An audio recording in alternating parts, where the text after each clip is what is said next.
MultiVersus had just about as much hype as the birth of Christ. However, one crumbled underneath the pressure and the other did not. Today we follow Maxmillian Dood as he explains the story of the rise and fall of multiverses. But I also add my opinion in there, here and there, but I do want to give credit to them because it is mostly their video and their idea. I just add my say into it. Let me know what you guys think is the reason multiverses failed in the comments down below. And while you're there, don't forget to like and subscribe. See you guys in the next video.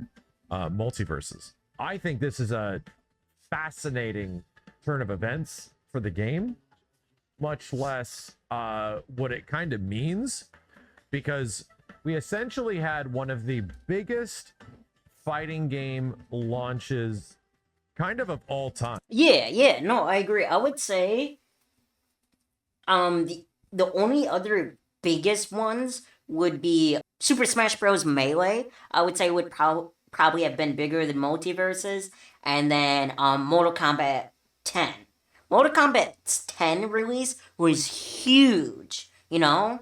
Like, huge. I mean, 11 and 12 were huge as well, but 10 was like them stepping it up to the next gen, you know? Adding a lot more characters, a lot more story, branching off to different things. The story got better, the quality of the fights got better, just everything got improved. And that's why I think Mortal Kombat 10 was probably bigger than Multiverses.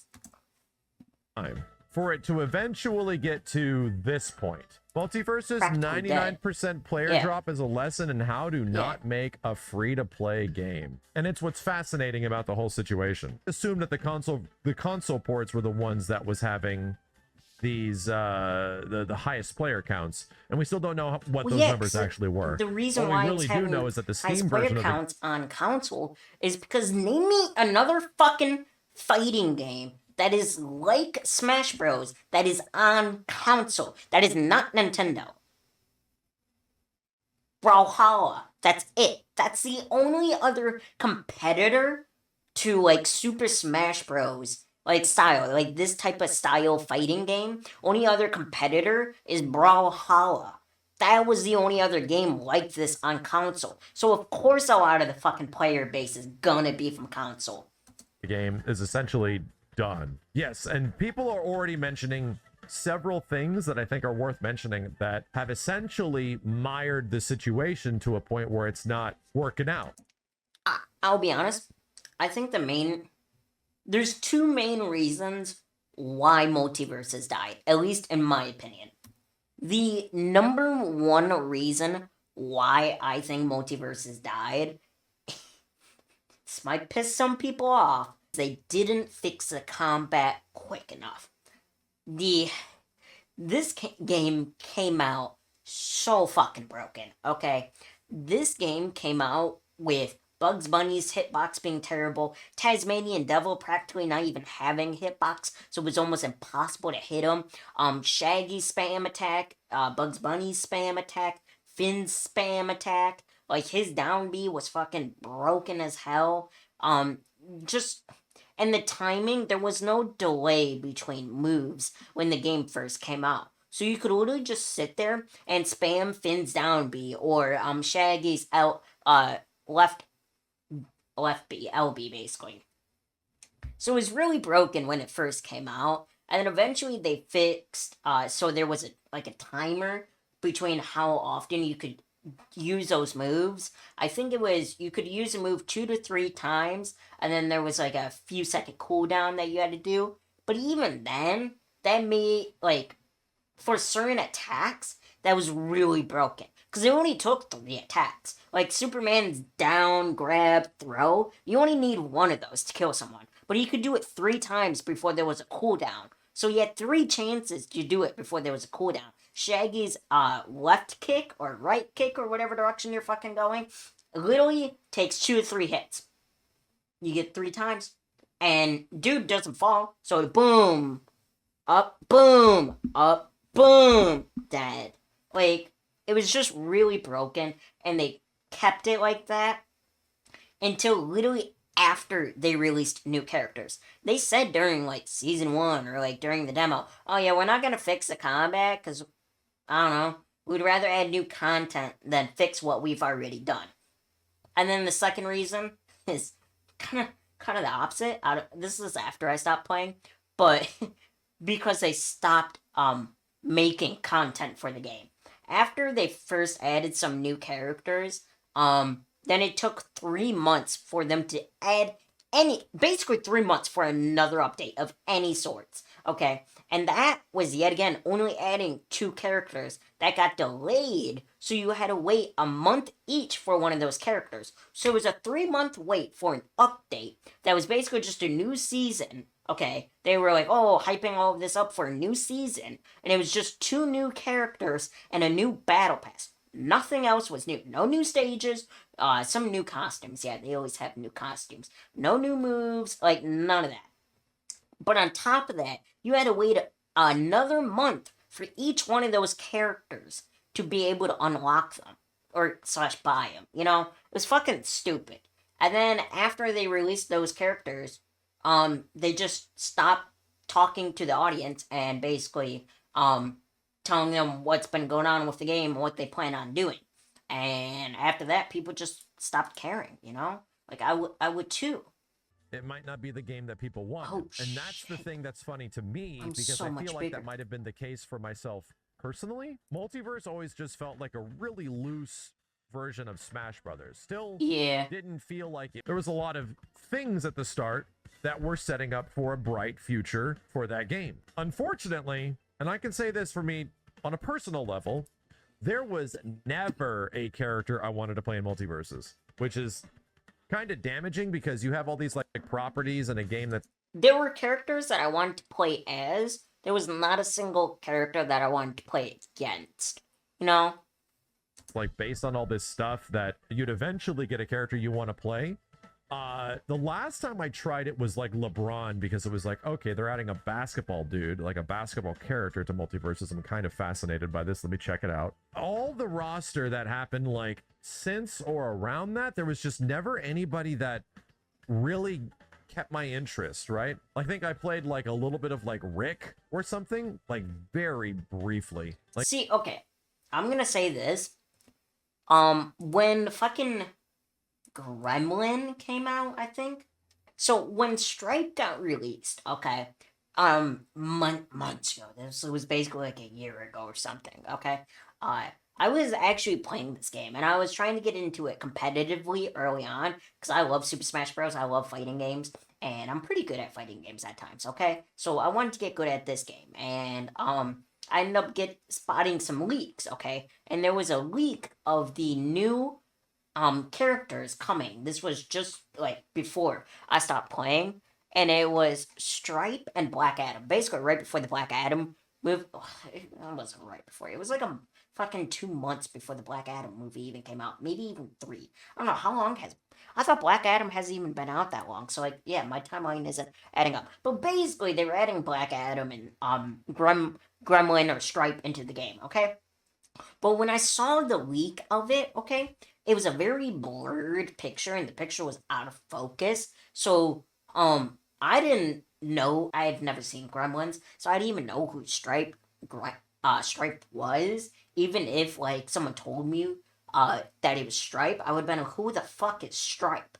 And if you would have told me it was a Gremlin, I would have been like, okay, but I've never seen Gremlins, so I don't know who Stripe is. But basically, the leak was so blurred that I actually thought that Stripe was Mojo Jojo from the Powder Puff Girls.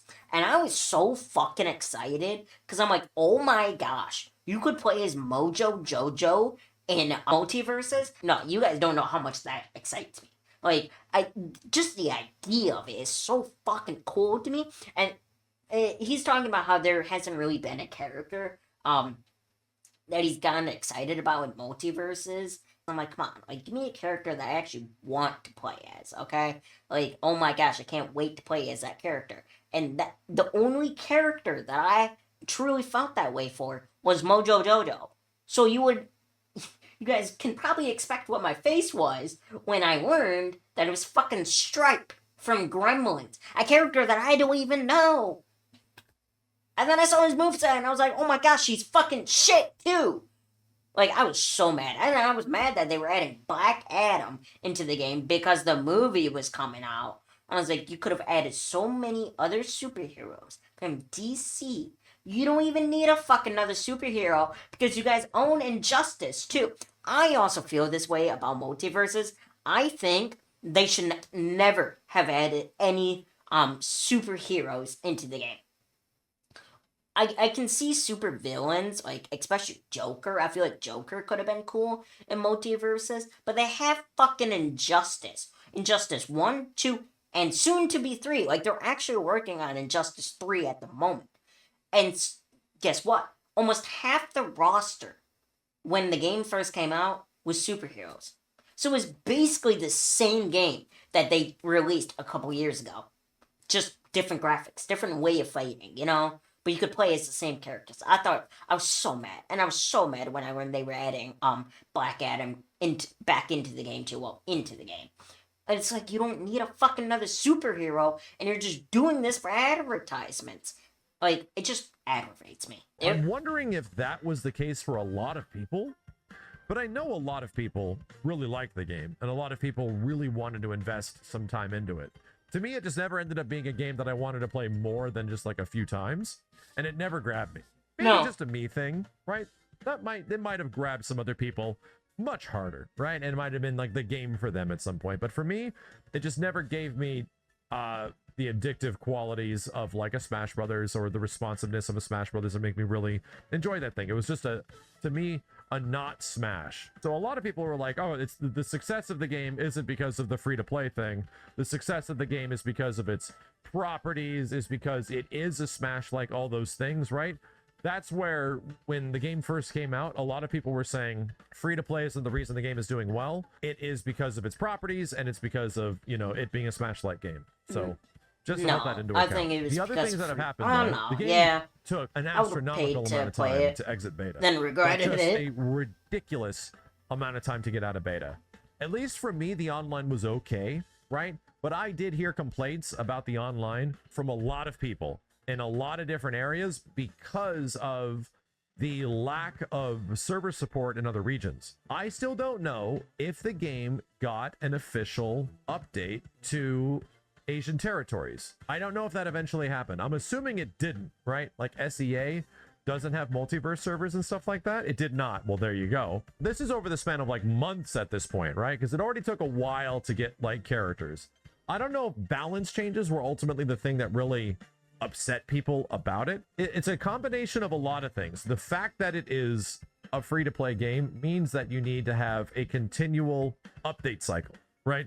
There needs to be things that are added and changed to the game that work, right? That add things to the game and allow people to come back, and content rollouts, like all that kind of stuff. What's funny is that like Rumbleverse was kind of in a similar situation, right? Even though that game's getting shut down, we don't really know the exact reasoning behind it. But Rumbleverse got a lot of updates. You know, that's an example of a game that did get a lot of stuff as far as live service updates and everything. So they went through a whole bunch. And they were still going through it a whole bunch to like the very end, which is like right around now, you know? So it wasn't like they weren't able to keep up with the demands of a live service title, right? Where they are able to add things and continually update and all that kind of stuff, right? So it's the same requirement across. We've seen where other games were able to do that. It never seemed like MultiVersus was able to catch up to that, though. And it never seemed like the rewards associated with it, at least to me, were really worth it, right?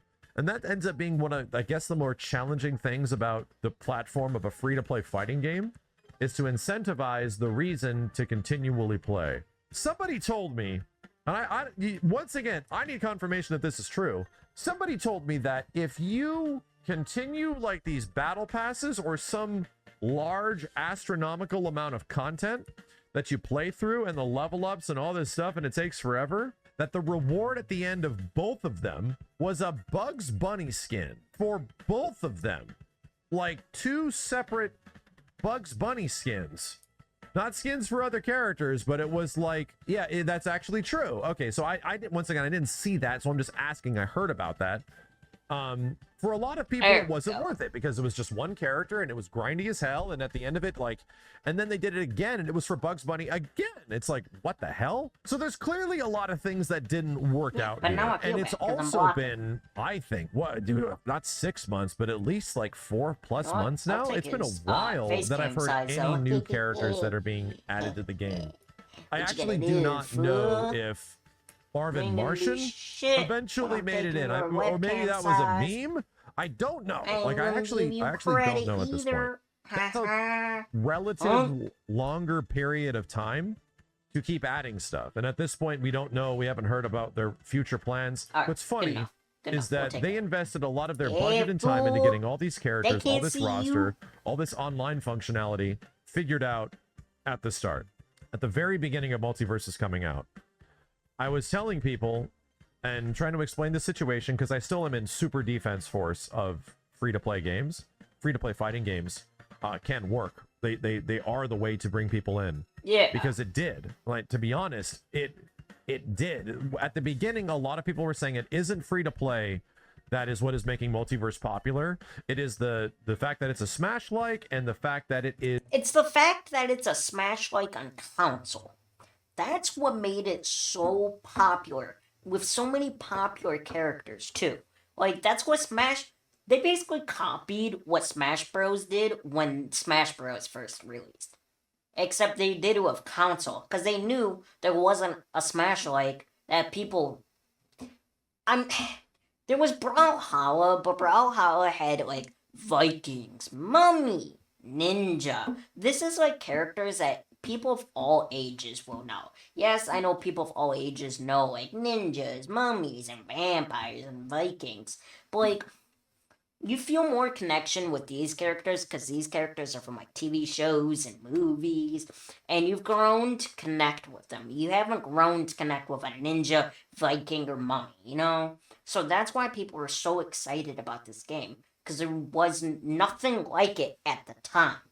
And still really isn't. It's just a real shame that this game died, because it had so much potential to bring in such a big market too, and I loved the idea, and I'm still sad that this game died.